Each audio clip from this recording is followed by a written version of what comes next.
Okay, so right here you can see where I'm putting these boards in place. We have the wire that's attached to the barbed wire between the layers of bags, so this will be good and strong. It's going to be holding the chicken wire in place later on. That will hold the this papercrete to keep it. You can see how it comes off a little bit here. It doesn't get a real secure hold in this bag.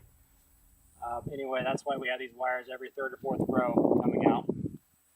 But anyway, it's come in handy because I'm putting the stake just a short distance from the ground, tie wiring it up top, and I'm going to be packing in some dirt on the bottom and gravel in between here, because you can see with these bags, this is a north-facing wall. I didn't think that we'd have very much of an issue with solar radiation on this wall, so we didn't get this covered as well as we should have with tarps and plastic before we left 9 months ago, right when the winter began. Anyway, we don't want any more of this gravel coming out because this is our foundation here. This is our support for these walls. These bags here, this is our screening mix with the clay slip and screenings from the quarry that we're filling the bags with. This has been deteriorating a bit because of the weather.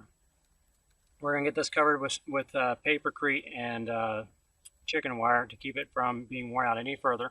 But this down low, we're going to pack in gravel to keep this from pulling away from the wall any further.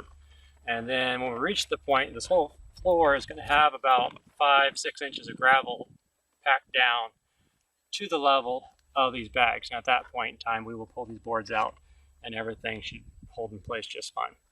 This wall is facing west, and I knew that in the evenings there's going to be a lot more solar radiation on these bags that could cause the woven polypropylene bags to deteriorate. These bags will last 3 to 4 months and before you need to have them covered so that the sun doesn't start turning them into confetti. You can see here we had this portion here was exposed in the corner. You can see the sun has really torn up these bags.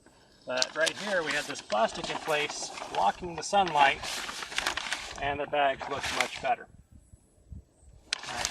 So from these bags down low, this is about our ground level, coming up just a little bit above ground level. And this is to prevent moisture from the ground from coming up into our earthen wall here.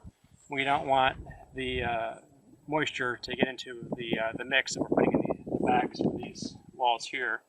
There's about 20% of a clay slip with 80% screenings from the rock quarry.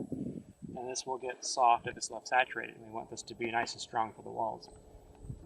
These bags down here are filled with gravel, like 3/4 inch gravel that's clean, so that moisture will not climb up through it into the walls.